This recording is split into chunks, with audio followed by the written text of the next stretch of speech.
ಸಮಸ್ತ ಕನ್ನಡಿಗರಿಗೂ ಸ್ವಾಗತ. ಇವತ್ತು ನಮ್ಮ ಕರಾವಳಿ ಸ್ಪೆಷಲ್ ಬಿಸ್ಕಿಟ್ ರೊಟ್ಟಿನ ಹೇಗೆ ಮಾಡೋದಂತ ನೋಡೋಣ. ಇದಕ್ಕೆ 2 ಕಪ್ ಆಗುವಷ್ಟು ಮೈದಾ ಹಿಟ್ಟನ್ನು ಒಂದು ಪಾತ್ರೆಯಲ್ಲಿ ತಗೊಂಡು ಅದಕ್ಕೊಂದು 1/4 ಚಮಚ ಆಗುವಷ್ಟು ಉಪ್ಪನ್ನು ಹಾಕಿ ಕಲಿಸ್ಕೊಂಡಿದ್ದೇನೆ.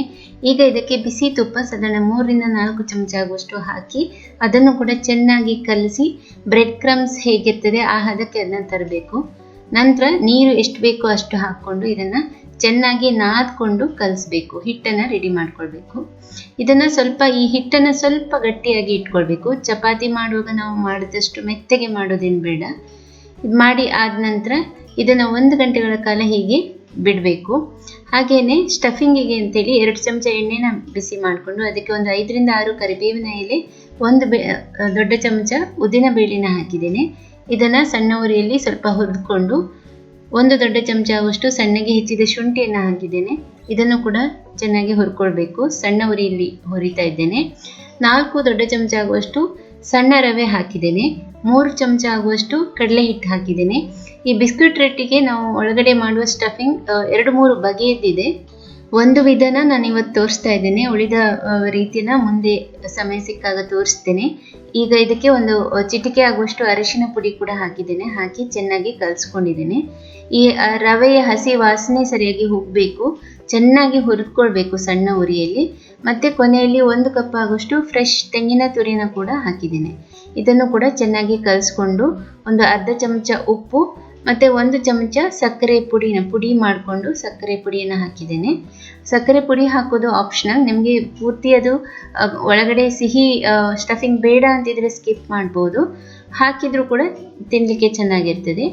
ಈಗ 1 ಗಂಟೆ ಕಲಸಿ ಆಗಿದೆ. ಇದನ್ನ ಪುನಃ ಒಂದು ಸ್ವಲ್ಪ ಹೊತ್ತು ಕೈಯಿಂದ ನಾದ್ಕೊಂಡು ಹೀಗೆ ಚಿಕ್ಕ ಚಿಕ್ಕ ಉಂಡೆಗಳನ್ನಾಗಿ ಮಾಡ್ಕೊಳ್ಳಿ. ಈಗ ಇದನ್ನು ನಾವು ಒಂದು ಕಪ್ ಶೇಪಿಗೆ ಕೈಯಲ್ಲಿ ತರಬೇಕು. ಇಲ್ಲ ನೀವು ಲಟ್ಟಿಸ್ಕೊಂಡು ಮಾಡೋದಾದರೆ ಅದನ್ನು ಕೂಡ ಮಾಡ್ಬೋದು. ಹೀಗೆ ಇದನ್ನ ಮಧ್ಯದಲ್ಲಿ ಸ್ಟಫಿಂಗ್ ಮಾಡಲಿಕ್ಕೆ ಜಾಗ ಮಾಡಿಕೊಂಡು ಸ್ಟಫಿಂಗ್ ನಾವು ಏನು ಮಿಕ್ಸ್ಚರ್ ಮಾಡಿದ್ದೇವೆ ಅದು ಹುಡಿ ಅದನ್ನು ಕೂಡ ಹಾಕಿ ಹೀಗೆ ತುದಿಯಲ್ಲಿ ಅದನ್ನು ಸ್ವಲ್ಪ ಸ್ಟ್ರೆಚ್ ಮಾಡಿ ಕಂಪ್ಲೀಟಾಗಿ ಸೀಲ್ ಮಾಡಬೇಕು. ಸೀಲ್ ಮಾಡಿ ಆದ ನಂತರ ಪುನಃ ಅದನ್ನ ಸ್ವಲ್ಪ ಉಂಡೆ ಶೇಪಿಗೆ ತಂದುಕೊಂಡು ಈಗ ಇದನ್ನು ನಾವು ಲಟ್ಟಿಸ್ಕೊಳ್ಬೇಕು. ಲಟ್ಟಿಸ್ಕೊಳ್ಳುವಾಗ ನೀವು ಯಾವ ಸರ್ಫೇಸ್ ಮೇಲೆ ಲಟ್ಟಿಸ್ತೀರಿ ಅದಕ್ಕೆ ಸ್ವಲ್ಪ ಎಣ್ಣೆ ಉದ್ಕೊಂಡ್ರೆ ತೆಗೆಯೋದು ಸುಲಭ ಆಗ್ತದೆ. ಇದನ್ನು ಹದವಾಗಿ ತುಂಬ ದೊಡ್ಡದು ಮಾಡಲಿಕ್ಕೆ ಹೋಗೋದೇನು ಬೇಡ. ಪೂರಿ ಸೈಜಿಗೆ ಲಟ್ಟಿಸ್ಕೊಂಡು ಬಿಸಿ ಎಣ್ಣೆಯಲ್ಲಿ ಕರಿಬೇಕು. ಇದನ್ನು ಹಾಕುವ ಮುಂಚೆನೇ ಎಣ್ಣೆ ಚೆನ್ನಾಗಿ ಕಾದಿರಬೇಕು. ಕರಿಯುವಾಗ ಮಧ್ಯಮ ಉರಿಯಲ್ಲಿ ಕರೆದ್ರೆ ಸೀದ್ ಹೋಗೋದಿಲ್ಲ. ಎರಡೂ ಕಡೆ ಚೆನ್ನಾಗಿ ಅದನ್ನ ಫ್ಲಿಪ್ ಮಾಡಿಕೊಂಡು ತಿರುವಿ ಹಾಕ್ಕೊಂಡು ಕರಿಬೇಕು.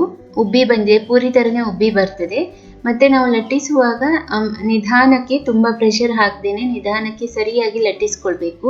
ಲಟ್ಟಿಸುವಾಗ ಒಡೆದು ಹೋದರೆ ಅದು ನಾವು ಎಣ್ಣೆಗೆ ಬಿಟ್ಟಾಗ ಅದರ ಒಳಗಡೆ ಹಾಕಿದ ಸ್ಟಫಿಂಗ್ ಮಿಕ್ಸ್ಚರ್ ಫುಲ್ ಎಣ್ಣೆಗೆ ಬಂದುಬಿಡ್ತದೆ. ಅದು ಒಂದಕ್ಕೊಂದು ಇನ್ನೊಂದು ನಾವು ಬಿಸ್ಕಿಟ್ ರೊಟ್ಟಿ ಹಾಕಿದಾಗ ಅದಕ್ಕೆ ಕೂಡ ತಾಕ್ಕೊಳ್ತದೆ, ಚೆನ್ನಾಗಿರೋದಿಲ್ಲ. ಹಾಗಾಗಿ ಲಟ್ಟಿಸುವಾಗ ಸ್ವಲ್ಪ ನೋಡಿಕೊಂಡು ಜಾಗ್ರತೆಯಾಗಿ ಲಟ್ಟಿಸಬೇಕು. ಎಲ್ಲ ಬಿಸ್ಕಿಟ್ ರೊಟ್ಟಿನ ಹೀಗೇನೆ. ಈ ಬಿಸ್ಕಿಟ್ ರೊಟ್ಟಿನ ಸರ್ವ್ ಮಾಡುವಾಗ ನಾವು ಚಟ್ನಿ ಅಥವಾ ಬೇರೆ ಯಾವುದೇ ಸೈಡ್ ಡಿಶ್ನ ಇಡುವ ಅವಶ್ಯಕತೆ ಇಲ್ಲ. ಇದನ್ನು ಹೀಗೆ ತಿನ್ಬೋದು.